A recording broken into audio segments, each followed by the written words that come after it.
സകലത്തിന്റെയും സൃഷ്ടാവും പിതാവുമായ ദൈവത്തിന്റെയും കർത്താവായ യേശുക്രിസ്തുവിന്റെയും നാമത്തിൽ ഏവർക്കും സ്നേഹവന്ദനം. ഇന്ന് ഒക്ടോബർ 13. ഇന്ന് നമ്മൾ വായിക്കുന്ന ആദ്യത്തെ വായനാ ഭാഗം ദിനവൃത്താന്തം 2-ാം പുസ്തകം 1-2 അധ്യായങ്ങൾ. ദിനവൃത്താന്തം 2-ാം പുസ്തകം 1-ാം അധ്യായം 1-ാം വാക്യം മുതൽ. ദാവീദിന്റെ മകനായ ശലോമോൻ തന്റെ രാജത്വത്തിൽ സ്ഥിരപ്പെട്ടു. അവന്റെ ദൈവമായ യഹോവ അവനോടുകൂടി ഇരുന്ന് അവനെ അത്യന്തം മഹത്വപ്പെടുത്തി. ശലോമോൻ എല്ലാ ഇസ്രായേലിനോടും സഹസ്രാധിപന്മാരോടും ശതാധിപന്മാരോടും ന്യായാധിപന്മാരോടും എല്ലാ ഇസ്രായേലിന്റെയും പിതൃഭവന തലവന്മാരായ സകല പ്രഭുക്കന്മാരോടും സംസാരിച്ചിട്ട് ശലോമോൻ സർവ്വസഭയുമായി ഗിബെയോനിലെ പൂജാഗിരിക്ക് പോയി. യഹോവയുടെ ദാസനായ മോശ മരുഭൂമിയിൽ വെച്ച് ഉണ്ടാക്കിയ ദൈവത്തിന്റെ സമാഗമന കൂടാരം അവിടെയായിരുന്നു. എന്നാൽ ദൈവത്തിന്റെ പെട്ടകം ദാവീദ് കിര്യത്ത് യെയാരീമിൽ നിന്ന് താൻ അതിനായി ഒരുക്കിയിരുന്ന സ്ഥലത്തേക്ക് കൊണ്ടുപോന്നു. അവൻ അതിനായി യെരൂശലേമിൽ ഒരു കൂടാരം അടിച്ചിട്ടുണ്ടായിരുന്നു. ഹൂരിന്റെ മകനായ ഊരിയുടെ മകൻ ബെസലേൽ ഉണ്ടാക്കിയ താമ്രയാഗപീഠവും അവിടെ യഹോവയുടെ തിരുനിവാസത്തിന്റെ മുമ്പിൽ ഉണ്ടായിരുന്നു. അവിടെ ശലോമോനും സഭയും അവനോട് പ്രാർത്ഥിച്ചു. ശലോമോൻ അവിടെ യഹോവയുടെ സന്നിധിയിൽ സമാഗമന കൂടാരത്തിലെ താമ്രയാഗപീഠത്തെങ്കിലേക്ക് ചെന്ന് അതിന്മേൽ 1000 ഹോമയാഗം കഴിച്ചു. അന്ന് രാത്രി ദൈവം ശലോമോന് പ്രത്യക്ഷനായി അവനോട്, ഞാൻ നിനക്ക് എന്ത് തരയണം, ചോദിച്ചു കൊള്ളുക എന്ന് അരുളി ചെയ്തു. ശലോമോൻ ദൈവത്തോട് പറഞ്ഞത്, എന്റെ അപ്പനായ ദാവീദിനോട് നീ മഹാദയ കാണിച്ച് അവന് പകരം എന്നെ രാജാവാക്കിയിരിക്കുന്നു. ആകയാൽ യഹോവയായ ദൈവമേ, എന്റെ അപ്പനായ ദാവീദിനോടുള്ള നിന്റെ വാഗ്ദാനം നിവൃത്തിയായി വരുമാറാകട്ടെ. ഭൂമിയിലെ പൊടി പോലെ അസംഖ്യമായുള്ള ജനത്തിന് നീ എന്നെ രാജാവാക്കിയിരിക്കുന്നുവല്ലോ. ആകയാൽ ഈ ജനത്തിന് നായകനായിരിക്കേണ്ടതിന് എനിക്ക് ജ്ഞാനവും വിവേകവും തരണമേ. അല്ലാതെ നിന്റെ ഈ വലിയ ജനത്തിന് ന്യായപാലനം ചെയ്യുവാൻ ആർക്ക് കഴിയും? അതിന് ദൈവം ശലോമോനോട്, ഇത് നിന്റെ താല്പര്യമായിരിക്കാലും ധനം, സമ്പത്ത്, മാനം, ശത്രു നിഗ്രഹം എന്നിവയോ ദീർഘായുസ്സോ ചോദിക്കാതെ ഞാൻ നിന്നെ രാജാവാക്കി വെച്ച എന്റെ ജനത്തിന് ന്യായപാലനം ചെയ്യേണ്ടതിന് ജ്ഞാനവും വിവേകവും ചോദിച്ചിരിക്കാലും ജ്ഞാനവും വിവേകവും നിനക്ക് നൽകിയിരിക്കുന്നു. അതല്ലാതെ നിനക്ക് മുമ്പുള്ള രാജാക്കന്മാരിൽ ആർക്കും ലഭിച്ചിട്ടില്ലാത്തതും നിന്റെ ശേഷം ആർക്കും ലഭിക്കാത്തതുമായ ധനവും സമ്പത്തും മാനവും ഞാൻ നിനക്ക് തരുമെന്ന് അരുളി ചെയ്തു. പിന്നെ ശലോമോൻ ഗിബെയോനിലെ പൂജാഗിരിയിൽ നിന്ന് സമാഗമന കൂടാരത്തിന്റെ മുമ്പിൽ നിന്ന് തന്നെ യെരൂശലേമിലേക്ക് വന്ന് ഇസ്രായേലിൽ വാണു. ശലോമോൻ രഥങ്ങളെയും കുതിരച്ചേവകരെയും ശേഖരിച്ചു. അവന് 1400 രഥങ്ങളും 12000 കുതിരച്ചേവകരും ഉണ്ടായിരുന്നു. അവരെ അവൻ രഥനഗരങ്ങളിലും യെരൂശലേമിൽ രാജാവിന്റെ അടുക്കലും പാർപ്പിച്ചു. രാജാവ് യെരൂശലേമിൽ പൊന്നും വെള്ളിയും പെരുപ്പം കൊണ്ട് കല്ലുപോലെയും ദേവദാരു താഴ്വീതിയിലെ കാട്ടത്തി മരം പോലെയും ആക്കി. ശലോമോന് കുതിരകളെ കൊണ്ടുവന്നത് മിസ്രൈമിൽ നിന്നായിരുന്നു. രാജാവിന്റെ കച്ചവടക്കാർ അവയെ കൂട്ടമായി വിലയ്ക്ക് വാങ്ങിക്കൊണ്ടുവരും. അവർ മിസ്രൈമിൽ നിന്ന് രഥം ഒന്നിന് 600 കുതിര ഒന്നിന് 150 വെള്ളി ശേക്കൽ വില കൊടുത്ത് വാങ്ങിക്കൊണ്ടുവരും. അങ്ങനെ തന്നെ അവർ ഹിത്യരുടെ സകല രാജാക്കന്മാർക്കും അരാം രാജാക്കന്മാർക്കും കൊണ്ടുവന്ന് കൊടുക്കും. ദിനവൃത്താന്തം 2-ാം പുസ്തകം 2-ാം അധ്യായം 1-ാം വാക്യം മുതൽ. അനന്തരം ശലോമോൻ യഹോവയുടെ നാമത്തിന് ഒരു ആലയവും തനിക്ക് ഒരു അരമനയും പണിയുവാൻ നിശ്ചയിച്ചു. ശലോമോൻ 70,000 ചുമട്ടുകാരെയും മലയിൽ 80,000 കല്ലുവെട്ടുകാരെയും അവർക്ക് മേൽവിചാരകന്മാരായി 3600 പേരെയും നിയമിച്ചു. പിന്നെ ശലോമോൻ സോർ രാജാവായ ഹൂരാമിന്റെ അടുക്കൽ ആളയച്ചു പറയിച്ചത് എന്തെന്നാൽ, എന്റെ അപ്പനായ ദാവീദ് തനിക്ക് പാർപ്പാൻ ഒരു അരമന പണിയേണ്ടതിന് അവന് ദേവദാരു കൊടുത്തയച്ചതിൽ നീ അവനോട് പെരുമാറിയതുപോലെ എന്നോടും ചെയ്യണം. ഞാൻ എന്റെ ദൈവമായ യഹോവയുടെ നാമത്തിന് ഒരു ആലയം പണിവാൻ പോകുന്നു. അത് അവന് പ്രതിഷ്ഠിച്ചിട്ട് അതിൽ അവന്റെ സന്നിധിയിൽ സുഗന്ധധൂപം കാട്ടുവാനും നിരന്തരമായ കാഴ്ചയപ്പം ഒരുക്കുവാനും കാലത്തും വൈകുന്നേരത്തും ശബത്തുകളിലും അമാവാസികളിലും ഞങ്ങളുടെ ദൈവമായ യഹോവയുടെ ഉത്സവങ്ങളിലും ഹോമയാഗം കഴിപ്പാനും തന്നെ. ഇത് ഇസ്രായേലിന് ഒരു ശാശ്വത നിയമമാകുന്നു. ഞങ്ങളുടെ ദൈവം സകല ദേവന്മാരെക്കാളും വലിയവനാകിയാൽ ഞാൻ പണിവാൻ പോകുന്ന ആലയം വലിയത്. എന്നാൽ അവന് ആലയം പണിവാൻ പ്രാപ്തിയുള്ളവൻ ആർ? സ്വർഗത്തിലും സ്വർഗാതിസ്വർഗത്തിലും അവൻ അടങ്ങുകയില്ലല്ലോ. അങ്ങനെയിരിക്കെ അവന്റെ സന്നിധിയിൽ ധൂപം കാട്ടുവാൻ അല്ലാതെ അവന് ഒരു ആലയം പണിയേണ്ടതിന് ഞാൻ ആർ?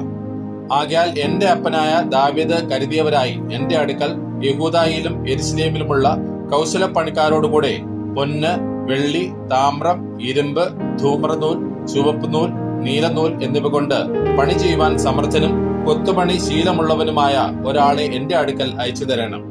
ലെബാനോനിൽ നിന്ന് ദേവദാരുവും സരളമരവും ചന്ദനവും കൂടെ എനിക്ക് അയച്ചു തരണം.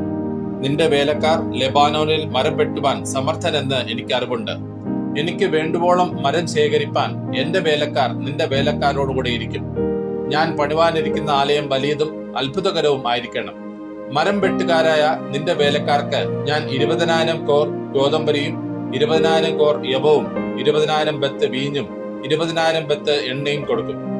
സോർ രാജാവായ ഹൂരാം ശലോമോനോട്, യഹോവ തന്റെ ജനത്തെ സ്നേഹിക്കൊണ്ട് നിന്നെ അവർക്ക് രാജാവാക്കിയിരിക്കുന്നുവെന്ന് മറുപടി എഴുതി അയച്ചു. ഹൂരാം പിന്നെയും പറഞ്ഞത്, യഹോവയ്ക്ക് ഒരു ആലയവും തനിക്ക് ഒരു അരമനയും പണിയേണ്ടതിന് ജ്ഞാനവും ബുദ്ധിയും വിവേകവുമുള്ള ഒരു മകനെ ദാവീദ് രാജാവിന് നൽകിയവനായി ആകാശവും ഭൂമിയും ഉണ്ടാക്കിയവനായി ഇസ്രായേലിന്റെ ദൈവമായ യഹോവ വാഴ്ത്തപ്പെട്ടവൻ. ഇപ്പോൾ ഞാൻ ജ്ഞാനവും വിവേകവുമുള്ള പുരുഷനായ ഹൂരാം ആബിയെ അയച്ചിരിക്കുന്നു. അവൻ ഒരു ധാന്യസ്ത്രീയുടെ മകൻ. അവന്റെ അപ്പൻ ഒരു സോര്യൻ. പൊന്ന്, വെള്ളി, താമ്രം, ഇരുമ്പ്, കല്ല്, മരം, ധൂമ്രനൂൽ, നീലനൂൽ, ചണനൂൽ, ചുവപ്പുനൂൽ എന്നിവ കൊണ്ട് പണി ചെയ്യുവാനും ഏതുവിധം കൊത്തുപണി ചെയ്യുവാനും നിന്റെ കൗശലപ്പണിക്കാരോടും നിന്റെ അപ്പനും എന്റെ യജമാനനുമായ ദാവീദിന്റെ കൗശലപ്പണിക്കാരോടുകൂടെ അവനെ ഏൽപ്പിക്കുന്ന ഏത് കൗശലപ്പണിയും സങ്കൽപ്പിപ്പാനും അവൻ സമർത്ഥനാകുന്നു. ആകയാൽ യജമാനൻ പറഞ്ഞ ഗോതമ്പും യവവും എണ്ണയും ബീജും വേലക്കാർക്ക് കൊടുത്തയക്കട്ടെ. എന്നാൽ ഞങ്ങൾ നിന്റെ ആവശ്യം പോലെയൊക്കെയും ലെബാനോനിൽ നിന്ന് മരം വെട്ടി ചങ്ങാടം കെട്ടി കടൽ വഴിയായി യാഫോഫിൽ എത്തിച്ചു തരും. നീ അത് യെരുശലേമിലേക്ക് കൊണ്ടുപോകണം. അനന്തരം ശലോമോൻ ഇസ്രായേൽ ദേശത്തിലെ അന്യന്മാരെ ഒക്കെ തന്റെ അപ്പനായ ദാവീദ് എണ്ണം നോക്കിയതുപോലെ എണ്ണമെടുത്താറെ 1,03,600 പേർ എന്ന് കണ്ടു. അവരിൽ 70,000 പേരെ ചുമട്ടുകാരായിട്ടും 80,000 പേരെ മലയിൽ കല്ലുവെട്ടുകാരായിട്ടും 3,600 പേരെ ജനത്തെ കൊണ്ട് വേല ചെയ്യിപ്പാൻ മേൽവിചാരകരായിട്ടും നിയമിച്ചു. ഇന്ന് നമ്മൾ വായിക്കുന്ന രണ്ടാമത്തെ വായനാഭാഗം യെഹസ്കേൽ പ്രവാചകന്റെ പുസ്തകം 39-ാം അധ്യായം. യെഹസ്കേൽ പ്രവാചകന്റെ പുസ്തകം 39-ാം അധ്യായം 1-ാം വാക്യം മുതൽ.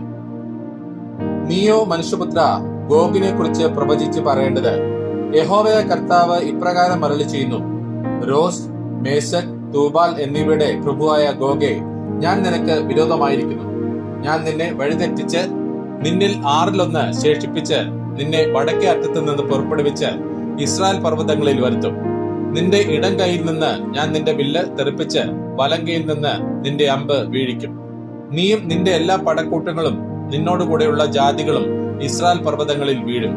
ഞാൻ നിന്നെ കഴുക മുതലായ പറവയ്ക്കൊക്കെയും കാട്ടുമൃഗത്തിനും ഇരയായി കൊടുക്കും. നീ വെളിമ്പ്രദേശത്ത് വീഴും.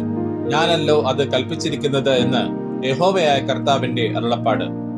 മാഗോഗിലും തീരപ്രദേശങ്ങളിലും നിർഭയമായി വസിക്കുന്നവരുടെ ഇടയിലും ഞാൻ തീ അയക്കും. ഞാൻ യഹോവ എന്ന് അവർ അറിയും. ഇങ്ങനെ ഞാൻ എന്റെ വിശുദ്ധ നാമം എന്റെ ജനമായ ഇസ്രായേലിന്റെ നടുവിൽ വെളിപ്പെടുത്തും. ഇനി എന്റെ വിശുദ്ധ നാമം അശുദ്ധമാക്കുവാൻ ഞാൻ സമ്മതിക്കുകയില്ല. ഞാൻ ഇസ്രായേലിൽ പരിശുദ്ധനായ യഹോവയാകുന്നു എന്ന് ജാതികൾ അറിയും.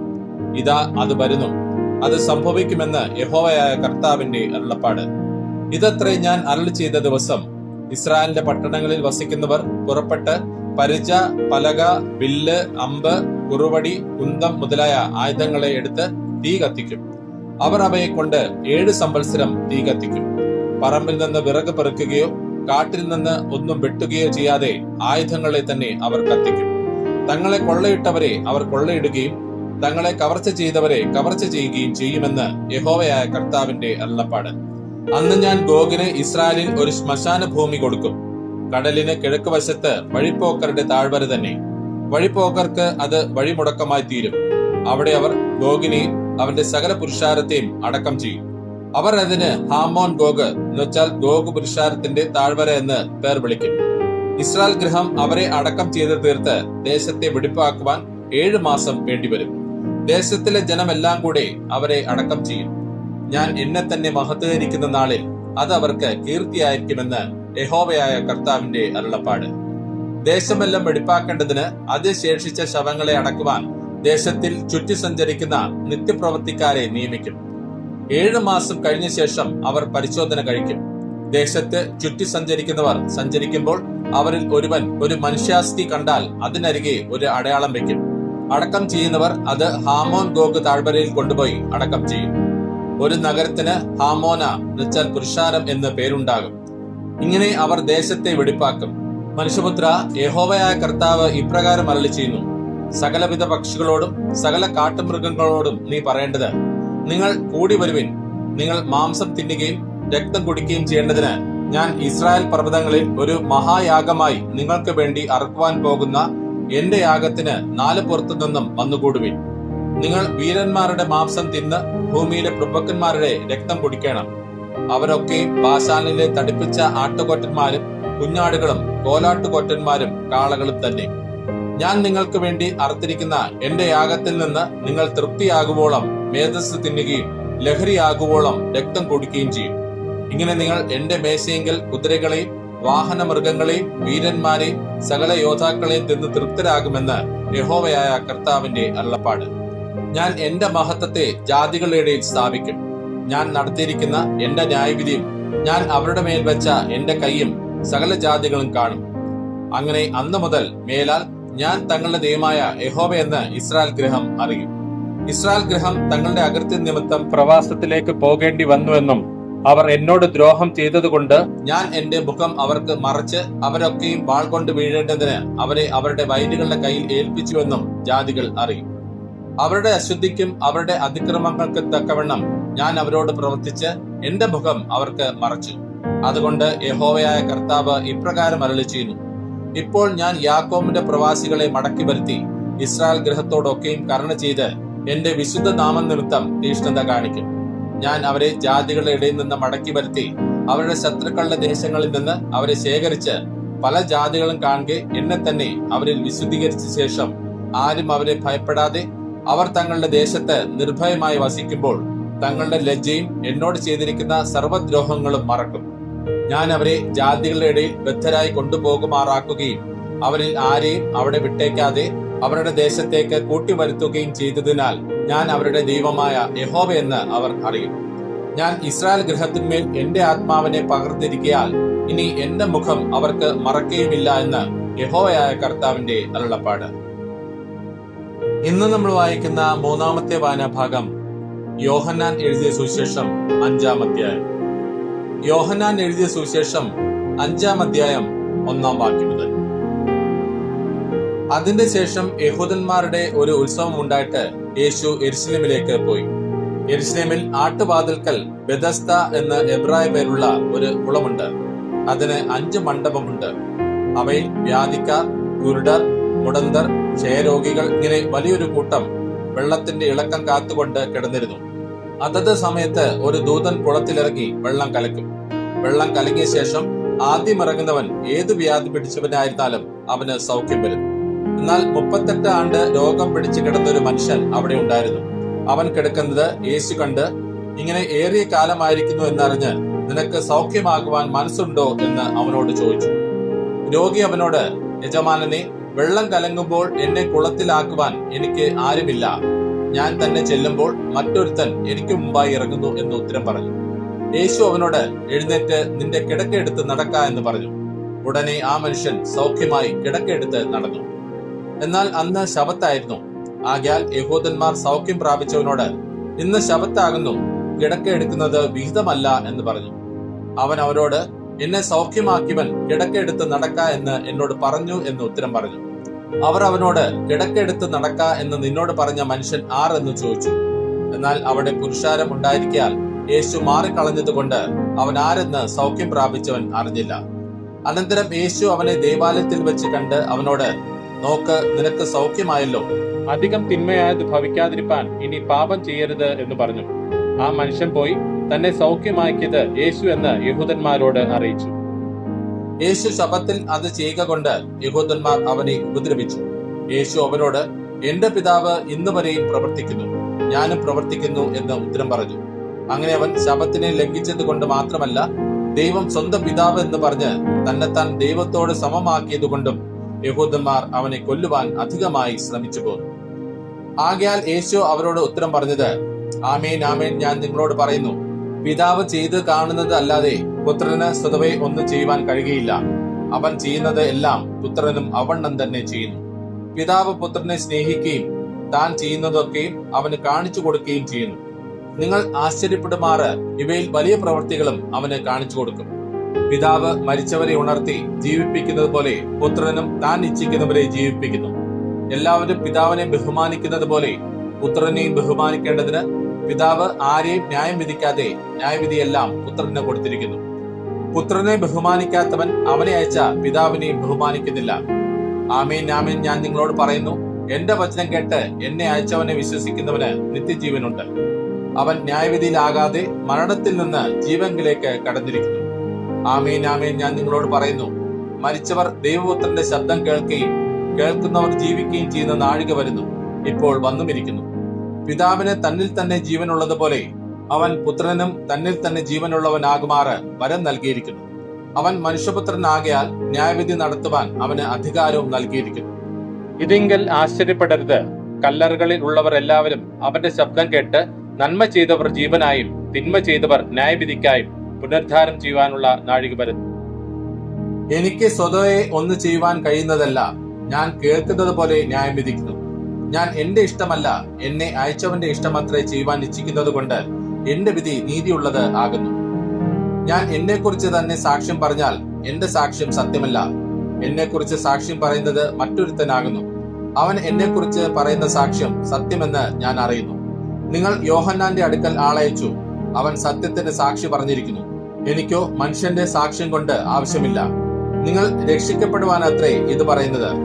അവൻ ജ്വലിച്ചു പ്രകാശിക്കുന്ന വിളക്കായിരുന്നു. നിങ്ങൾ അല്പസമയത്തേക്ക് അവന്റെ വെളിച്ചത്തിൽ ഉല്ലസിപ്പാൻ ഇച്ഛിച്ചു. എനിക്കോ യോഹന്നാന്റെ സാക്ഷ്യത്തിലും വലിയ സാക്ഷ്യമുണ്ട്.